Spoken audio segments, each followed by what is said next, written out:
Hi everybody, this is chapter 11 from the Gifts That Bind Us. I hope you're enjoying it. By the looks of it, more people are joining us and listening to it. But if you would like to read the first book or hear the first book, then go to all our hidden gifts. When the video is finished or the podcast is finished, you can click on the end screen and it will take you to the playlist. I hope you enjoy number 1 as much as this one. Anyway, it's getting very excited at the moment, so let's see what chapter 11 holds for us today.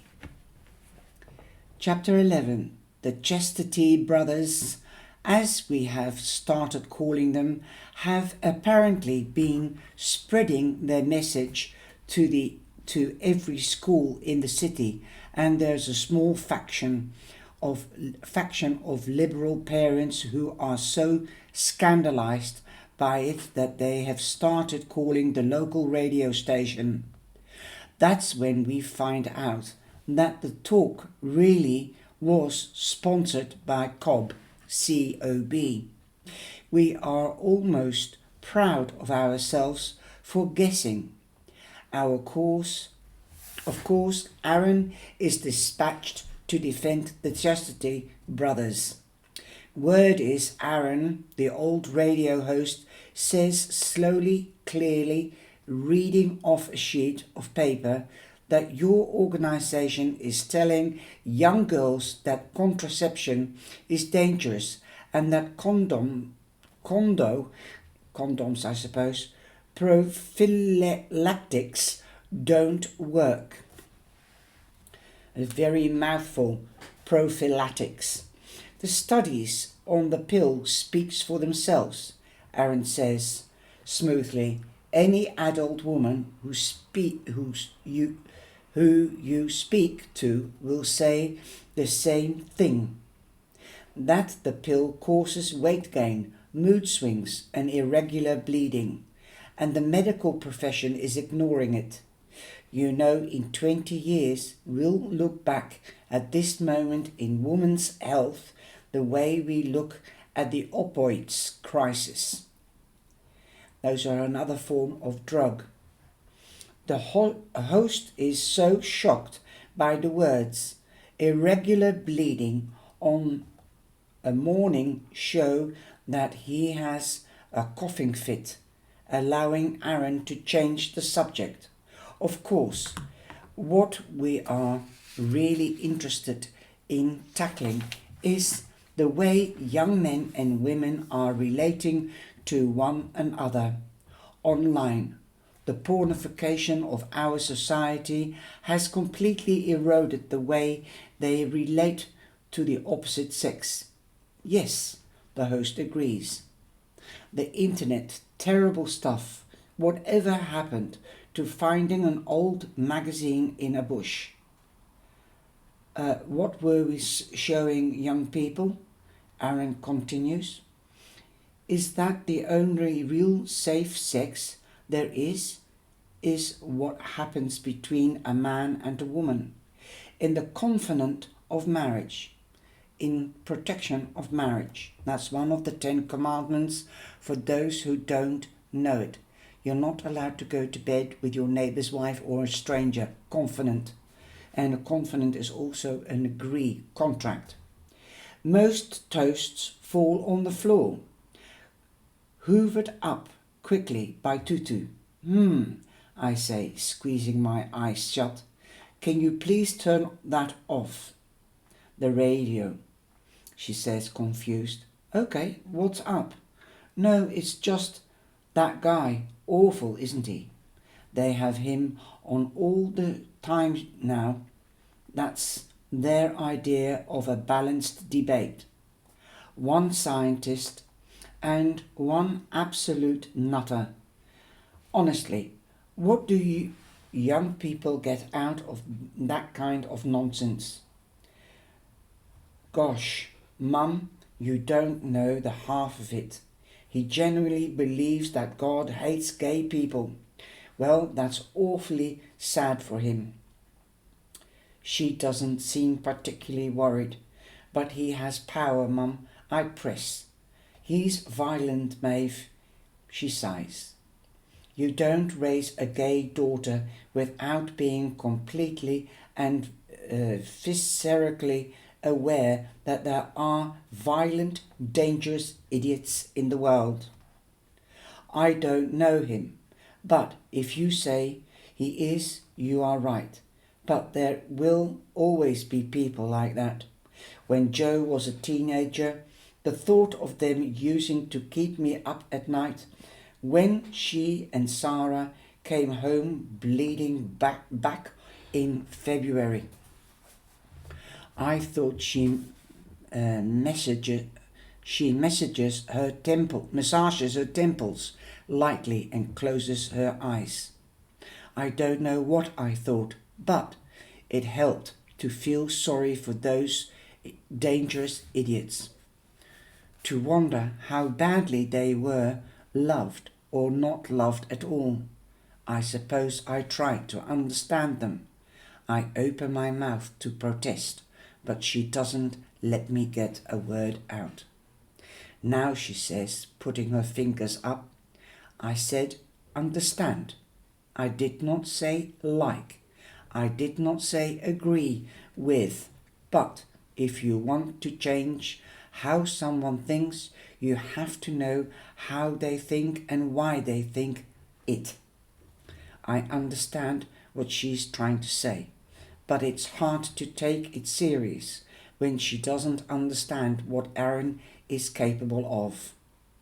Even I don't truly know what Aaron is capable of, but I know he's had a longer life with his gifts than any of us. I don't know what he has that's currently lying dormant, and what the cob has in store. Go on, she says. You'll miss your bus. My books are open on my lap. The whole journey to school. Today, are the tests that will separate us into higher and lower groups. And I'm trying to cram as much information into my head as I can. Fiona and Lily are already there. When I get to our classroom, or at least our room until the end of today. Miss Harris walks in, and the formal hush of test time falls in the room. Okay, girls, one space between two. Everyone spreads out, which is easy now that most of our group is gone, and Miss Harris hands out the test papers. Everything starts off okay. The first paper is history. Then I have to write three short essays based on a list of 5 questions. The first 2 I pick are fine. What are the causes and effects of the Russian Revolution? And what events led to the American Civil Rights Movement? I'm doing okay. I catch myself thinking, this is all right. I do the Russian essay in half an hour, but the entire time I'm writing about the civil rights movement, however, I'm thinking, I don't have the faintest clue what to do for my third essay. The only remaining options are about the history of trade unions, about which I know nothing. Of Northern Ireland. Northern Ireland is hard because it's more recent. There are way too many dates, way too many bombings, and way too many sides of the story. I take a stab at it anyway, thinking I can bluff it. The fight for peace in Northern Ireland, I begin, has a long and complex history, and that's it. That's all I have. I desperately root around in my brain for more information, but I'm drawing a blank. I close my eyes and try to remember every conversation I've ever overheard my parents have about Northern Ireland. Focus, Maeve, focus. History is just stuff that has happened before you were born. All I ever hear about at home is stuff that happened before I was born. The more I try to focus on my brain, the more distracted I become. Over the summer, I've trained my mind to go into telepathy mode whenever I start concentrating really hard. Automatically, it starts searching for lights that it recognizes, seizing on Fiona's bright burning orange starburst. The increased demand for emancipation began in 1950s, when more and more Catholic students began attending third-level education. Was largely no violent until the late 60s. Oh my God, she knows everything. Fiona knows everything. I tell myself that I will just take a couple of dates to get me started, something that will trigger the rest of my memory into working probably. But now that I'm tuned in to Fiona's frequency, I can't get out of it. She's like a song. I can't get out of my head. I started writing. I tell myself that I'm not putting down exactly what she's thinking. I'm changing words and phrases. Instead of emancipation, I write freedom. This is cheating, Maeve. Cheating off your best friend's paper without her permission. It's not as if she would care anyway. She offered to tutor me, and this is the same thing. She's just sharing what she knows with me. It's the exact same thing. It's not hurting her or taking away from what she knows. And besides, I've done most of the paper by myself. This is not a sentiment I am able to reassure myself with on the next test paper, or the one after that. But like the knife through Fiona's hand, I know deep down that just because something isn't immediately a problem, it doesn't mean that it won't be eventually. On Wednesday morning, we are both called into Miss Harris's office. Fiona isn't frightened so much as she is perplexed.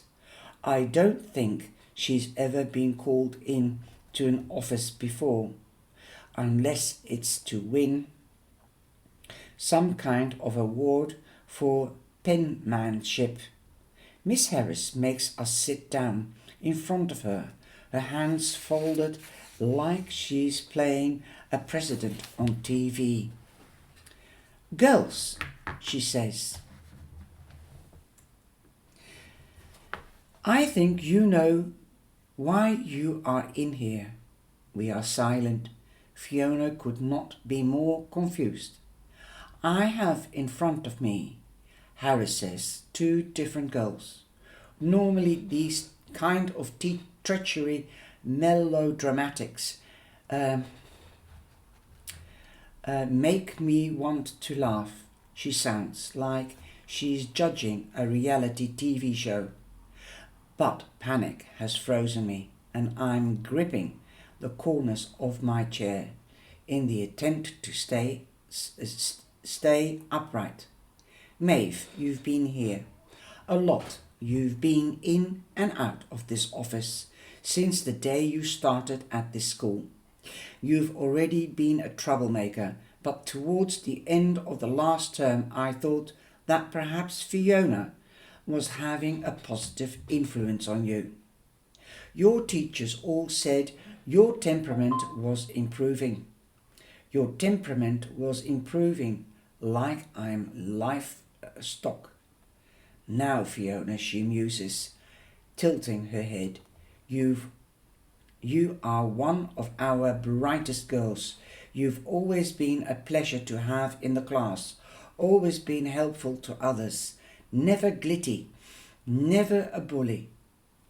And all your after-school activities, the acting, the theatre, we've noticed those too. We pay very close attention to our scholarship girls, always hopeful that they achieve all they can. So it has been a delight for the whole staff to watch you flourish. Fiona's mouth twitches. Harris has never said anything remotely as nice about me, but Fi is acting like she's being put on the rack. It's because of your sterling reputation, Fiona, that I'm going to give you a chance to confess. Fiona gazes around as if looking for a hidden camera. What? She says, her tone indignant. Miss, I have no idea what you're talking about. Are you going to accuse Maeve of stealing again? My heart breaks in that moment. We both remember last term when the tarot cards kept sneaking their way back to me and Miss Harris gave me detention for allegedly breaking into her desk. Fiona was appalled and has had a grudge against Harris ever since. Miss Harris gives Fiona a sharp look. I wouldn't lead with that tone if I were you, Fiona. I have spent the last 2 nights tossing and turning, clutching some crystals Nuala gave me to prevent nightmares waiting to be found out. During test day, I was able to convince myself that I was changing Fiona's test answers enough so that no one would notice. Every hour since has been agony. Of course they would notice. There are so few girls left in our year that they are bound to notice 2 identical papers. Miss, I say, my voice wobbling, I know why we are here and I want to take full responsibility. Maeve! What? Fiona turns to me, deeply confused. What is going on? I should have told her before now. I know that if I had told her, we could have planned a way out together. But in my head, I thought that if I threw myself on my own sword in front of her and Miss Harris, she would be so impressed by the noble gesture that she would forgive everything. I now realize what an incredibly dumb idea that was. I cheated of Fiona's paper, I say, refusing to meet my friend's eye. She knew nothing about it. I am sorry. I just wanted to be in the same class as my friends. I didn't want to put in the work. Or rather, I didn't want to put in ... I didn't want to be put into lower class. I'm really sorry, miss. Fiona's mouth falls open and I can see her starting to put the whole thing together. Her expression turns to fury. That's very noble, Maeve, Miss Harris says coldly. But I'm afraid that won't fly. You still have a lot of explaining to do. I don't understand. Surely this is all the explanation you could need. I am bad and Fiona is good. Excuse her, punish me. I'm not sure that what you want me to explain, miss. Well, for one thing, how I supervised those tests and you and Fiona weren't sitting anywhere near each other. You couldn't have simply looked at her paper. It would have been impossible. Silence. Orange light is burning so hot that I can see it without having to focus. It's burning behind my eyelids like an allergic reaction. I tell me how you did it. So tell me how you did it. How did you manage to collaborate? And that's where I'm going to leave it for part 1. Thank you.